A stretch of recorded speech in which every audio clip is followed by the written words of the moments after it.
it nice? Good. Thank you for coming. That's not going yet, is it? I just turned it on. But we'll.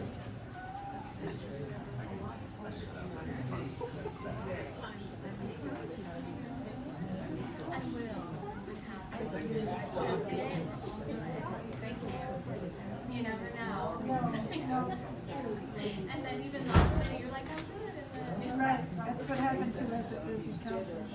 oh, really? Yeah. It was turning and we're all good. So I think we're set. Everyone, right? Excellent. Thank you.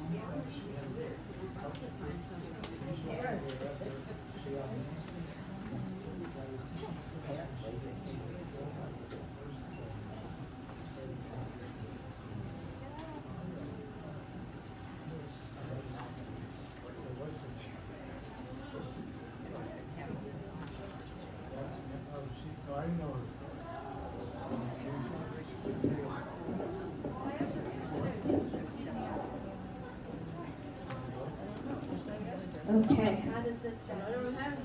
She doesn't have any of mine, but that's okay. She doesn't need any of my stuff. A little louder.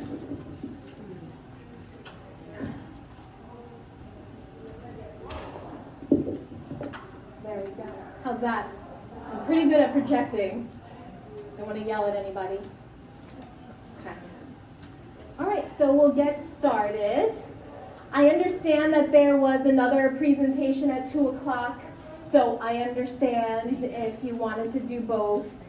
You'll get, the gist of what we'll be talking about here. And then at 2 o'clock, feel free to leave and you have the handouts. And you're welcome to contact me with any questions at any point. So I'll start with introducing myself. My name is Tanya Lopez. I'm the registered dietitian here at the health center. I work part-time between skilled and here on assisted living. I do, for those on IL, I can always be consulted by the wellness nurse there, especially for those who have a new diagnosis that is nutrition related. I'm happy to help with you there with any questions. So my office is here on AL. You can always call reception if you want to speak to me on the phone or get my email. I'm happy to get back to you with any questions you may have. I see a lot of familiar faces, some new. So just to talk about my background a little bit, before I became a dietitian, my love was for food. Most people think that dietitians want to take food away, that they don't like food. I'm the opposite. I want to make sure that people get what they like to eat in a healthful way. So I was a chef for many years. I did mostly catering, weddings, and as I was studying more about food, I really became passionate in nutrition and learning more about health supportive cooking. How can we enjoy something and it be healthful at the same time? So I went back to school and I thought, oh, I'll be a dietitian. It'll be so easy. Oh my goodness, the amount of chemistry and biology that I had to take, I did not realize. So much respect for the pre-med students out there because it was heavy duty. But I found I loved it. I love chemistry, I love math, and so much of what I do is not only talking to residents about nutrition and giving nutrition education, it's about learning about someone, their background, and how I can help them, because what may be good for one person is not good for the next person. So it's about individualizing a meal plan for someone and speaking to them from where they are, where they're coming from. So I thought the presentation today would be perfect for the beginning of the year because many people think about New Year's resolutions, how can they be more healthy, how can they take care of themselves, and mindful eating is a great way to do it. It's not very restrictive. It's about listening to yourself and listening to your body. So mindful eating, or mindfulness, I should say, doesn't only apply to food, it applies to everything you do in life. And I know there's a great consciousness here at Woodland Pond, so I figured that this would be a good topic to bring to everyone. Okay, so these are the things that we'll touch upon today. We're going to define mindful eating. We're going to talk about the difference between mindful and intuitive eating. Not too much of a difference, but mindful eating gets a little deeper than intuitive eating. And then we'll briefly talk about the health-related benefits of mindful eating, right? Anything that we do as humans, we want to know what the benefit is, right? What's the return? We're not just going to do something because someone told us to do it, right? And then last, we're going to go about incorporating mindful eating practices in daily life. So you have those handouts there that we'll go over, and something for you to take with you, because this presentation's about 45 minutes. We're really just going to touch upon it. This is up to you what you want to take from it and how you want to incorporate it in your life. So before we begin, you can raise your hands. Has anyone heard of mindful eating before? Yeah, a few? Good, good. All right, it seems like a handful. It's definitely become more of a trend, especially with more body awareness. And I bring that up because as a dietitian, we don't judge people on their surface.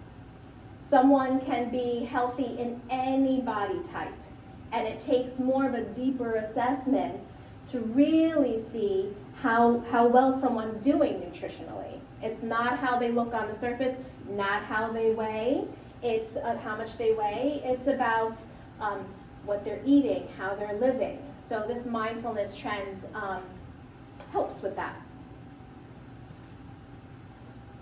Okay, so mindfulness, it's an awareness of one's internal state and surrounding. So we're going to go over how you might take a bite of food and how you may not only look at your surroundings, but think about what the food tastes like, what the food smells like, where it came from, all these little details. And it can help people avoid destructive or those habits that we tend to get into, that we do, right? For example, oh, well, I always have a nighttime snack, right? We don't think about it. It's just 8 o'clock. I have my 2 scoops of ice cream, if I'm lucky, just 2 scoops, right? And we take it from there. Well, why? Am I truly hungry? What am I getting from it? Is there something that can be healthier as a coping strategy? Because a lot of times we eat to cope with something else that may be troubling us, not just for nutrition, right? And then the other thing is about thinking about the moment experience, but without judging, without reacting. So when we take these slow steps, we think about what we do, but we don't beat ourselves up, right? Yes, okay, I meant to only have a scoop of ice cream, but what happened? I had the half a gallon. Why did I do that? Well, let's not beat myself up over it. Let's think, well, I know why. I brought the whole container in front of the TV, right? And I was stressed out that day. I was tired, I skipped lunch, whatever it is, and then we just go at it.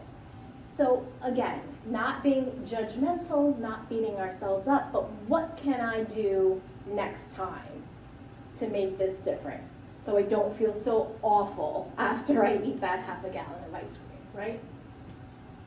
And these are therapeutic interventions, but mindfulness works not only for eating, but also for stress reduction, meditation. So we know that this carries on not only for eating, but to lower things like blood pressure, stress, etc. So it works in many ways.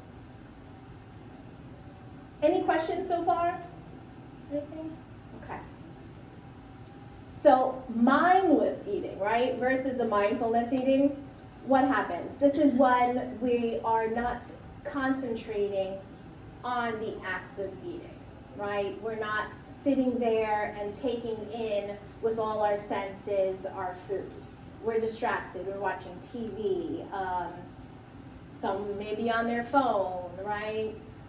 Reading. That's right. We take for granted. We think, well, if we read something at the same time, at least it's not watching TV.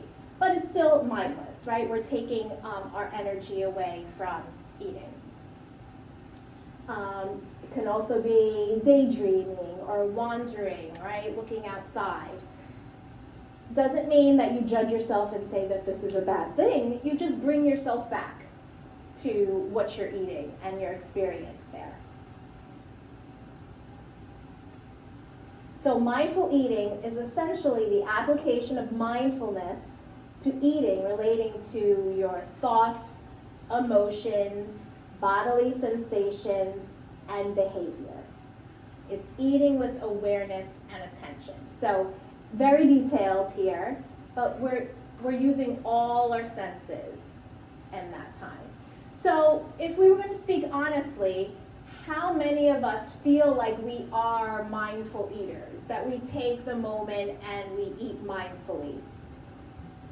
Excellent. I'm not going to raise my hand. Do you? Sometimes. Excellent, excellent. Sometimes, right? We may find ourselves, like, if it's our favorite food or something that's very good, it kind of like brings us back to like, wow, what is this? What are the ingredients here? What are the flavors that I'm tasting, right?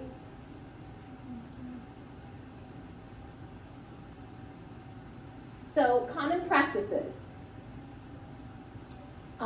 It's bringing your sensory, right, your senses to the properties of food. So what are all our senses? What can we use in eating? Taste. Yes, right, eyes, taste, smell, absolutely. Touch, right, that mouthfeel that we get from a food, right?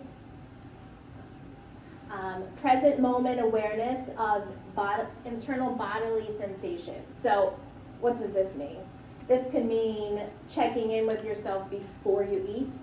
How hungry am I? Right? Am I very hungry? Am I not hungry and I just feel like eating? Isn't that first one like your eyes take the first bite? Absolutely, right?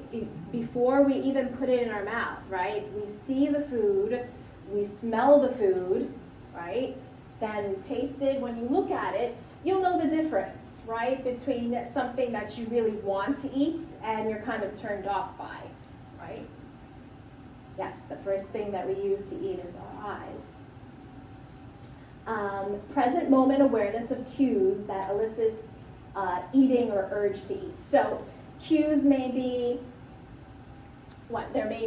it's lunchtime, it's noon, we start smelling the food, right? That may be our first cue that, oh, okay, it's gonna be mealtime. This may happen at a party, right? We may just go to an event and although we're not hungry, things look good, right? So it doesn't mean that you're not gonna eat at a party, but choosing those things that you may really want to eat versus just grazing, right? Acceptance and or did I say acceptance of cravings? Let's talk about acceptance of cravings because just walking down the hallway, someone told me that they had a craving for a hot dog and they had to have that hot dog no matter what. But you know what? Accepting it. She got the hot dog. She wanted it. She knew that it probably wasn't great for her blood pressure, but it was something she really wanted. So if there's something that you truly want, indulge, but enjoy it, savor it, right? During that time instead of saying, I shouldn't be eating this the whole time you're doing it, because then you're not really enjoying it, right? And then acceptance of decentering from food-related thoughts. don't know why they use such big words for this. So just accepting if your mind wanders off to something else, then just come back. Again, without judgment. That's what they say about meditation, right? So you're trying to meditate, you're trying to be present, but, what do the yogis call it? The monkey mind, right, is always active, thinking of something else, what we have to do afterwards.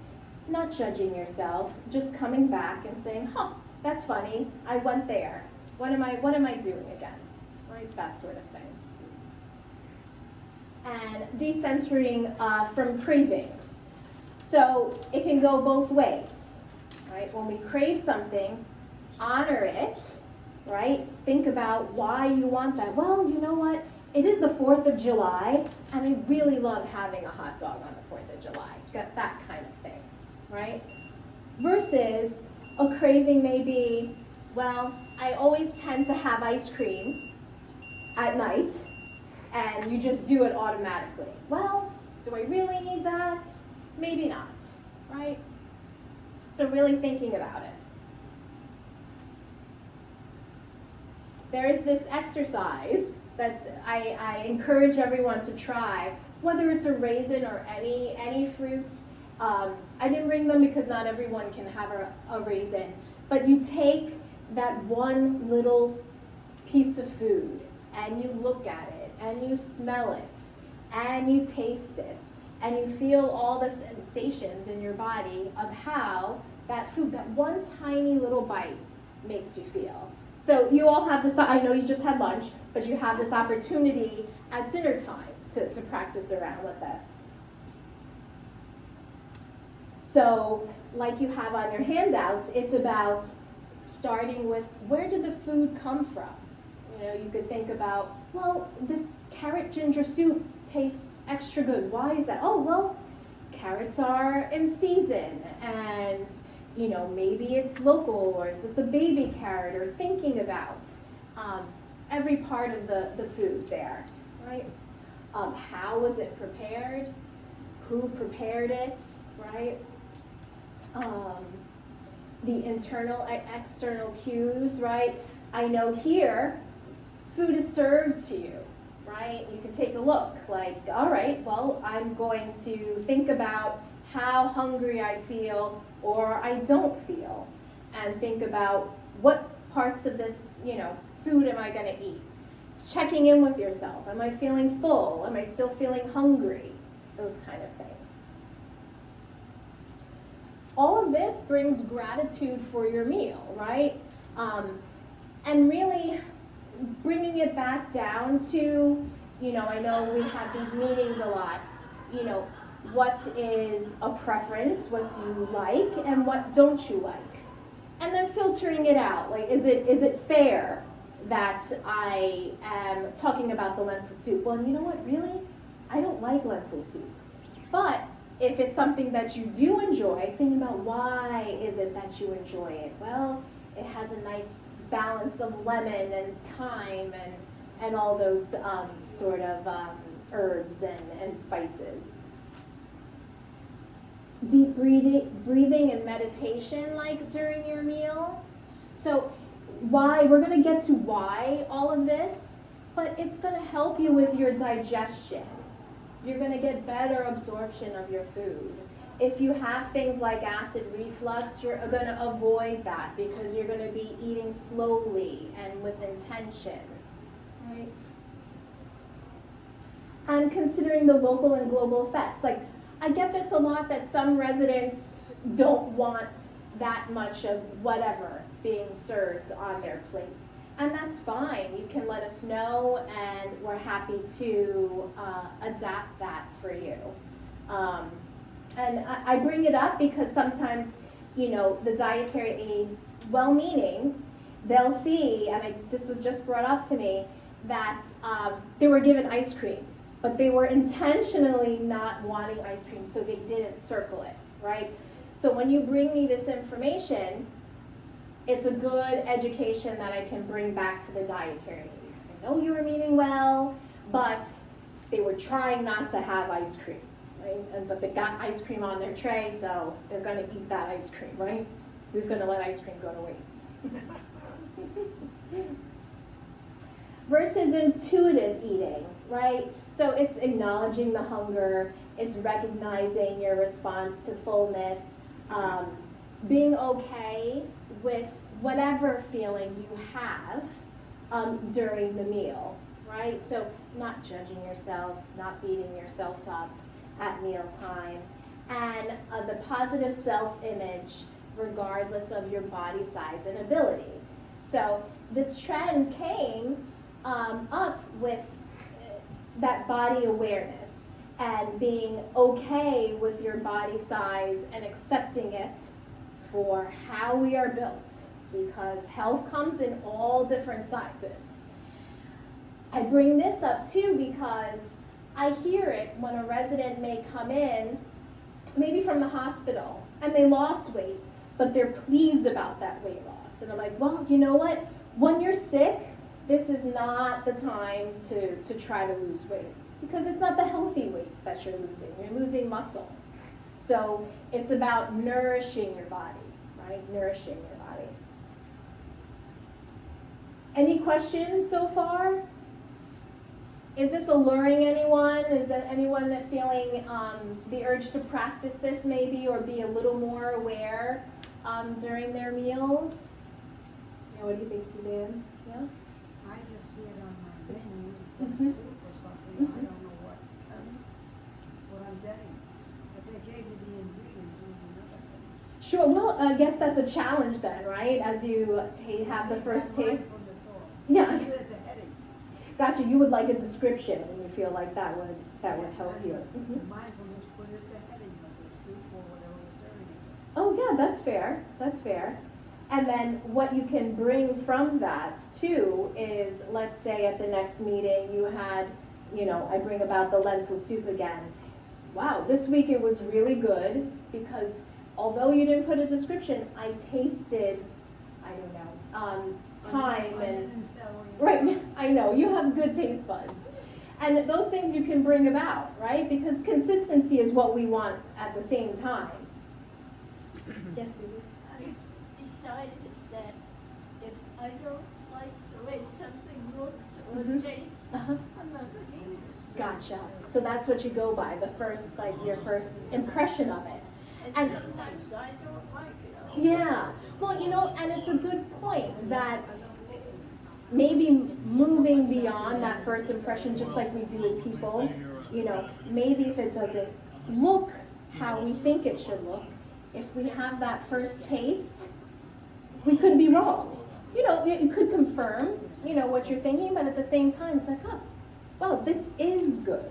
This tastes like something different than what I expected, right? But yes, we eat with our eyes. What about Yeah. drinking water? Does that dilute your digestive juices? Or wine with your meal? Sure. That's a good question. Well, Mindfulness. the recommendation is basically to eat and then drink your fluids towards the end of the meal. I know some people, for like a weight loss hack, they'll drink their fluids in the beginning so they feel full. But in this environment, we're trying to get the most nutrition possible, as well as fluid. So the recommendation is to eat as much of your meal as possible and then drink fluids towards the end. Any other questions? If Well, you they eat keep- slowly, Sorry, you go get ahead. full faster. If you eat, You're it's not true. craving it. Absolutely. You chew it was the first stage of digestion. Yeah, absolutely. And it's being aware of what your body needs, right? Being in tune. And it's a practice because no one can get this like right off the bat. No. It's a while to eat slow. Yes, it's true. It's true. I'm definitely guilty of it. Since I don't know how many people in this room actually remember what they ordered for the next day. Mm-hmm. So I'm often wondering what it's going to be. And I feel like, I thought it would be different. Because I'm not familiar, I may get, Right. I Sure. And I find that a lot of times I just don't want to eat something that I thought I would like. And that's sort of a, maybe has to do with the institution and, you know, I don't really remember what the tastes are. I think I would really like it if I could remember. Sure. Dorothy brings up a good point that a lot of times and you're not alone here, that you order something and you forgot what you ordered and then you get something different. And really the dietary aids here are here for you. Yeah. So let's say you ordered one soup but you're not liking it, you have all the right to ask for the other soup, tomato soup or whatever it is. And they're happy to get it for you. Yeah. Yes. You had another comment, Connie? Well, I'm just wondering, they tell us to eat fresh foods and not buy, prepared things. Processed, sure. But like hot dogs is prepared. It's Is true. there anything bad in hot dogs? Well, hot dogs, it's true. It's not the greatest food. It's highly processed. There's a lot of sodium in it. But we know for many people it brings pleasure, right? Because it brings back memories of childhood, something else. So here, for example, we don't have hot dogs all the time, but when we do, maybe it's a Friday, people enjoy the hot dog on a Friday, for example. Or you have the option like, well, I do like hot dog, but maybe it's not the best for me, so maybe I'm going to limit myself to once a month, right? Something like that. And I know that they changed the hot dogs to a better quality hot dog here. So, what is nice about Sodexo and the food that they serve here, a lot of it is made from scratch, whole ingredients. And I'll tell you, from the places that I've worked, you don't see that, especially with how food costs go up. Basically, it's cheaper, it's inexpensive to get something that's already prepared at a huge factory. But it's wonderful that they make food from scratch here, right? And that we have basically the food made from scratch, that from IL, and we get it here at Assisted Living, and we get it, at Skills too. So the food here, all in all, is healthful. I think tomorrow night we're having pizza, or is it tonight that we're having pizza? And that's a once in a while thing, right? Yeah, right? Yeah, exactly. So one of the handouts that I included there for you, and I printed it out because the copy that they have here is not so great. So it's called a Mindful Eating Behavior Scale, and it's a bunch of questions here, and we'll take a look at it. There we go. So that's why I printed it out for you. So I'll read them. So some of them are, your choices are to choose that you never do it, you seldom do it, sometimes, often, very often. And so it could be, I notice flavors and textures of food when I'm eating. Some people are better at this than others, right? And if this is something that you never do, maybe this is something that you want to do a little more often. I stay aware of my food while eating. I notice how my food looks. I notice the smells. It's easy for me to concentrate when I eat. So these are things that maybe you do very often, but maybe you find something like, I trust my body to tell me when to eat. And this is a practice, because right off the bat, if this is not something that you've been doing, you're not in tune to it, right? We're kind of used to eating the same things over and over. Especially as we age and we lose some taste buds, right? Food doesn't taste the same. Food tastes different. So it's about thinking about nourishment too, Or right? it has no taste at all. Right, Or yeah. it will have And no it could taste be, it could because of be. the medicine. Absolutely, you said it. It's true. I trust my body to tell me how much to eat. I rely on hunger signals to tell me when to eat. And this is a great thing. If you're finding that food is tasting different to you, that you're having trouble with appetite, you know, this could be something that we discuss. You can ask to speak to me. It's something you can bring to your doctor because maybe it's related to your medication, right? So when you fill out a questionnaire like this and you bring this as evidence, doctors, etc., take this seriously because this is something that you examined, right, within yourself. I eat automatically without being aware of what I eat. My thoughts tend to wander. I eat at my desk or computer. Oh, guilty sometimes. I watch TV when I'm eating. So this doesn't only mean for meal times, this could mean for snacks, right, or desserts that you have. So something to think about.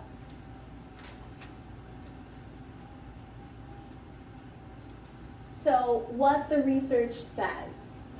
So mindful eating combined with routine medical care can significantly reduce emotional eating and external eating. So what does that mean? And I'll tell you from nutrition diagnosis or medical diagnosis that is affected by food.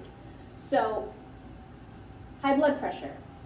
If we eat too much, we eat too fast, we eat salty foods, those are things that are going to affect our blood pressure, right? So something to slow down on. It affects things like weight. Also blood sugar. So it doesn't mean that you necessarily have to be diabetic to have your foods or diet affect your blood sugar. It affects all blood sugar. And as we age, we get less of an insulin response to bring our blood sugar down, so you may feel the effects more.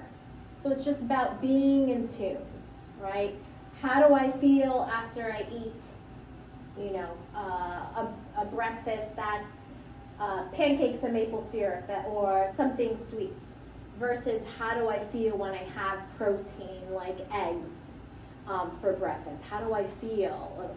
Am I ready for a nap or am I ready for a walk, right? That kind of thing. And then mindful eating leads to significant improvements in self-reported eating behavior and 6-month weight loss. So what I like about this is weight management is what I prefer to say. So when you're in tune, you'll have less weight fluctuations, right? If you're finding that you're losing weight uncontrollably, then that's something to bring back to your doctor, right? When you're mindful and you're eating the same as you usually do, but you're finding that your weight is fluctuating, something else is going on, right? It could be fluids, it could be blood sugar, it could be many things, but information to bring back to your doctor. Okay. So it showed positive effects on metabolic outcomes in pregnancy and improved eating behavior. So stuff to bring back to the family, right? Some information to bring back to the family. So mindful-based eating interventions, they help things like eating disorders and binge eating. And these kind of disorders are lifetime disorders. So it doesn't mean that once someone had an eating disorder younger that it goes away. It's always there and something that people need to work on then. So mindful eating can help with that. And it can be as effective as alternate treatment, so meaning like medication and stuff. So mindful eating. So I wanted, before we were done, I wanted everyone to be able to take a look at this last handout of the mindful eating worksheet that you can take with you.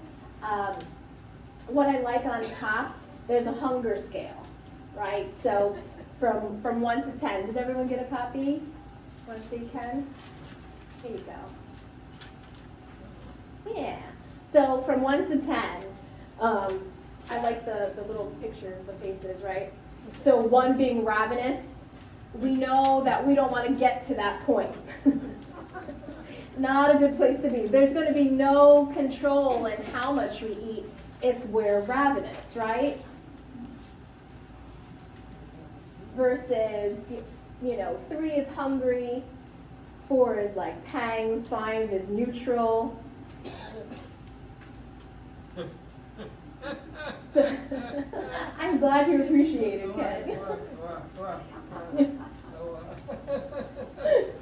So, when we want to, before meal, ideally we're around, maybe 4 to 5, right? Not overly hungry. You may find if you skip breakfast, at lunchtime, you may find yourself at a 1 or a 2, right? Not the best place to be, right? Versus, we'll talk about after a meal, we definitely don't want to be somewhere between 8, 9, or 10, right? Overly hungry. So, before eating, what we want to do to check in with ourselves. So, there's a little line there, your current hunger level. So, from 1 to 10, what is it going to be? And you would put it there. How full do you want to be before you finish eating, right? So you may reflect with that. So you may reflect on, a previous time that you overate. And you're like, I really did not like when I felt, 8, 9, or 10, overly hungry, right? So you may think about that during your meal time, where you want to be at the end of your meal.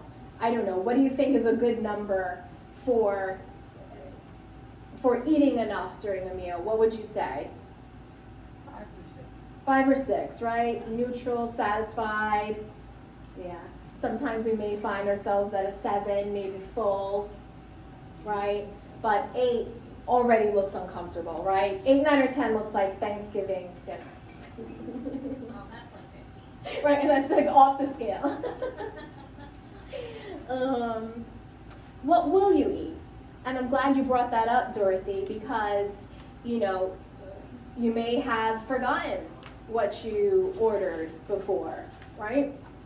So when you get there and you're thinking about how much you want to eat, the portion, again, we have like the set portions, but it's something for you to examine. Is this too much? Is this too little? Do I want something different? And feel free to get in touch with me and talk to me, because it's something that I look at too, if they're going off of the portion sizes that we set. So then while we eat, right, savoring and enjoying your food, focus on one bite at a time. This is something that I really try to practice. Putting your fork down after, is everyone good at that? Or does someone else besides me need to practice that?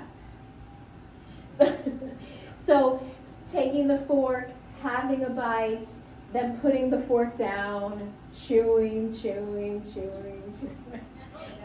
Yeah, right, swallowing, and then lifting the fork again to get some more.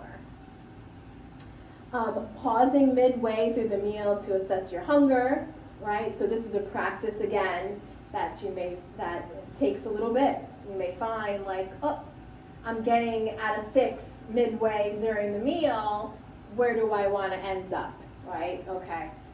What's the best nutrition on my plate that I should be eating? Well, maybe I'm gonna finish my broccoli then, that sort of thing. And then when you reach your desired fullness, consider yourself being done, right? And then maybe like while you're eating, like you had brought up about fluids, Connie, maybe that's the point that you start, making sure that you get your fluids in before the end of the meal. And then after eating, noticing how you feel, right? And this is the part where you're going to reflect and then bring this back for your next meal, right? Again, this is a practice, like any meditation, any mindfulness in anything that you do. So mindfulness in your movements throughout the day, right? When getting up, Things like medication. How many people take their medication and like, did I take it or did I not, right? So our minds wandered somewhere else, right? We got up and we went somewhere. We don't even remember how we got to that spot, right? So being mindful in everything we do, not just eating. And the fullness level, even 20 or 30 minutes after, right? Because like you mentioned, that it takes time for the fullness to register, right? So 20 minutes afterwards, you may feel more like an 8, 9, or 10. And then the gentle coaching. So being kind to yourself, right? In anything that you do, especially as far as mindfulness goes, right? Maybe you overindulged. Maybe you forgot to do something. It's not helpful to beat yourself up. Just think, okay, what could I do differently for next time, right? What do we think about this? Is this something that we feel like we need to practice? A few things? What do you think? I get a little laugh, maybe? Ish? Even if you picked one thing? Yeah, please. Well, if you don't mind, I have an eating story from 4 years old and on. Oh, okay, tell us. I grew up here in New Paltz, Okay. and college at the time was a teacher's college, and they had the campus school, which is where I went. Okay. They took 4-year-olds originally. That's not true. None of that's true now. I know that's something maybe they wouldn't do now. Is that what you mean? But anyway, they insisted we had a little room with little chairs where we would sit down for our lunch, and they would insist that we didn't get any dessert unless we finished everything that was on their plate. Well, my little friend Tommy, who was Yeah. could put it away quickly. So Meanwhile, Tommy got I was dessert. this skinny little thing, Mm-hmm. short, I didn't have the room for all of that. Sure. And I never got dessert. Oh. Well, Finally, my mother went and talked to them and Great. said, look, she can't eat everything. And could you make an exception? I mean, bless her. Right. Because I was missing the ice cream. Oh, And I sure. think it was pears that I loved. And, So even the pears were considered dessert. Is that what you're saying? So yeah, you didn't get they the were pears. usually had a fruit at lunch. Gotcha. So anyway.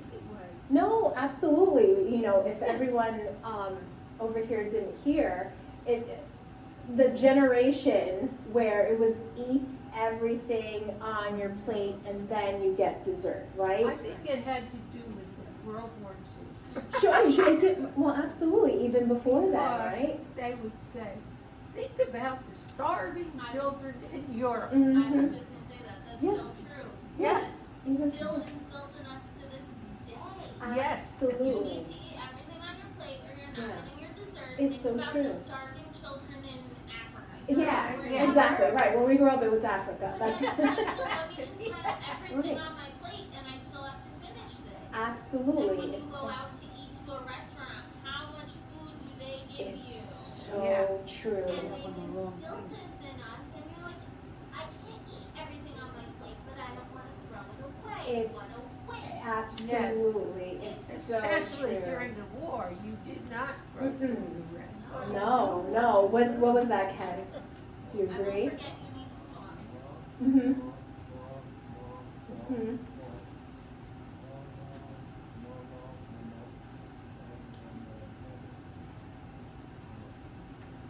Mm-hmm. You agree with all those points? You have to think about what you're eating. Mm-hmm. Eating, chewing? I think the point of being too fast. Absolutely. We eat too fast.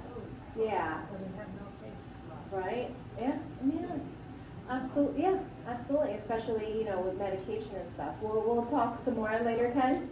Okay. Well, absolutely, we came from a generation where it was, you eat everything on your plates.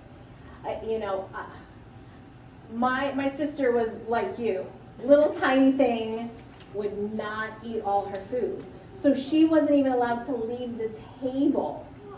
So of course, being the good big sister that I was, I would secretly eat her food too. So my dinner and her dinner, so then she could get up and go and play. She would be a prisoner otherwise. I know, no, it's so true. And then, how does the food taste later on when it's cold?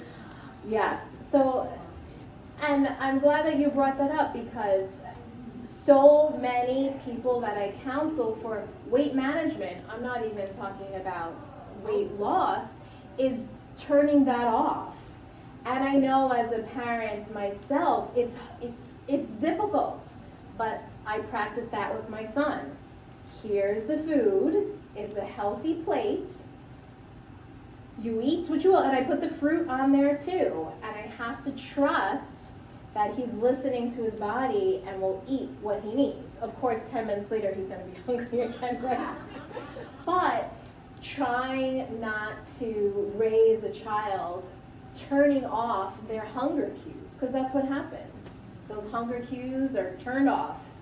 So we're used to, eating everything on our plate, and what's our reward? Dessert, right? I have a funny story about wine. Okay. My 5-year-old daughters, my husband and I have a glass of wine with dinner. Sure.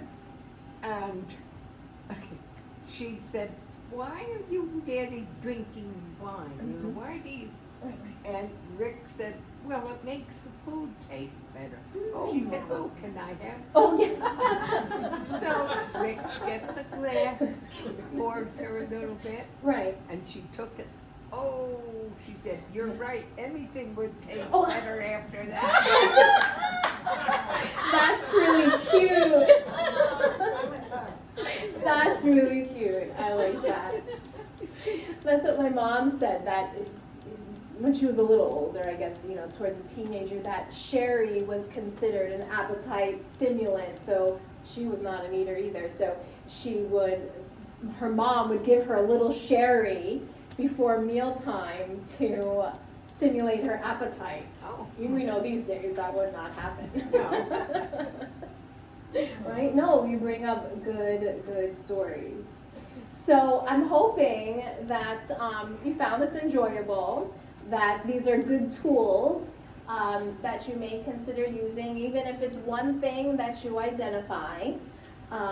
Know that I'm here for you. So if something comes up within all this, feel free to contact me. And do you have any more questions or good stories? I like those. Oh, Marianne, you had something to say before. Oh, did you? Did I miss you, Marianne? I'm I sorry. came from, my father was Irish, Mhm. so we had potatoes every. Oh boy. I hated potatoes. Oh. So my brother, he hated vegetables, so he was over there sitting, and I was over here next to my father. And my father would go in the other room, my mother would do the dishes, and I would take those potatoes and mash them up and put them under the plate. Oh boy. And wait for my mother to get done with the dishes, and I'd go over and scrape them off in the water and wash the dish. Oh, look at that. And you probably got kudos for washing the dish, right? Right. I know enough to wash the dish. Oh yeah, I know. To hide the evidence. Yeah, exactly. The things that we had to do, right? Well, because, and you mentioned the portion sizes at restaurants. I went to Cosimo's recently, Italian, and I love to eat, don't get me wrong. But this portion size was really for 3 meals. And I'll be honest, maybe I was about an 8 after like I ate and I still had enough for 2 more meals. It's crazy, but that's the American way, right? The American way. Italian way. Well, exactly, the Italian American way. Good point. Good point. Are you hungry? No. Okay, have food. I know. Yeah, exactly. I think it's because they want to fill you up on starch. It's the cheapest. Well, yeah. It feeds you the least. And the formula of happiness, right? Someone rolls out of there all full. They're like, this place was great. Yeah. And it fills you up. It's so true. It's so true. So I will be doing a talk or presentation every other month. So the next one will be March. So between now and then, if there are topics that you're interested in, feel free to let me know. I had some input from IL that they were interested in the trend now of all the research, the mind and gut connection. So how what we eat affects our mind, whether it's depression or anxiety or just mental wellness in general. So that's something I'm going to be doing a little research on and getting back to you. But if there's something else that comes up, feel free. Okay. Thanks, Mary. Thank you. Thank you. Thank you so much for coming. And I appreciate all the stories. Thank you. Thank you, thank you. Oh, you're welcome. Did you enjoy it? Yeah, I can turn this off now. If we could move the heater over. Have you been feeling?